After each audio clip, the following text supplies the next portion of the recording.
Kita awali informasi pertama, Saudara. Satres Narkoba Polres Aceh Tamiang mengamankan narkotika jenis kokain dan seorang tersangka berinisial MS pada operasi undercover di Kampung Upah, Kecamatan Bendahara, Kabupaten Aceh Tamiang. Dari tangan tersangka, polisi berhasil mengamankan barang bukti total 2 kg narkotika jenis kokain. Satuan Narkoba Polres Aceh Tamiang berhasil mengamankan narkotika jenis kokain dan seorang tersangka berinisial MS pada operasi undercover di Kampung Upah, Kecamatan Bendahara, Kabupaten Aceh Tamiang pada 29 Desember 2004 lalu. Dari tangan tersangka, polisi mengamankan 1 paket kecil diduga narkotika jenis kokain. Kapolres Aceh Tamiang AKBP Mulyadi mengatakan, berdasarkan hasil pengembangan didapati kembali 2 bungkus besar narkotika jenis kokain yang disimpan di rumah pelaku di Kampung Kuala Penaga, Kecamatan Bendahara.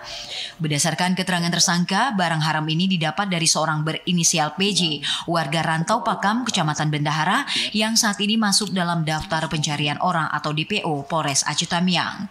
Saat ini tersangka dan barang bukti kokain, 1 unit sepeda motor dan 1 unit telepon genggam diamankan untuk penindakan lebih lanjut. Terima kasih. Untuk barangnya seperti yang sudah kami jelaskan tadi, dia didapatkan dari saudara Z. Nah, Z ini masih dalam pencarian karena melarikan diri. Kita belum tahu nih asal barangnya dari mana.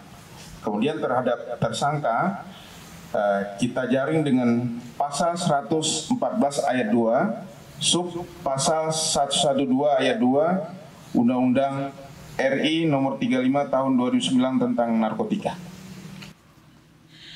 AKBP Mulyadi mengatakan atas perbuatannya tersangka dikenakan pasal 114 ayat 2 sub pasal 112 ayat 2 Undang-Undang nomor 35 tahun 2009 tentang narkotika dengan ancaman hukuman pidana paling singkat 6 tahun penjara dan paling lama 20 tahun penjara dengan denda 10 miliar rupiah. Dari Aceh Tamiang, Abdul Razak, TVRI Aceh melaporkan.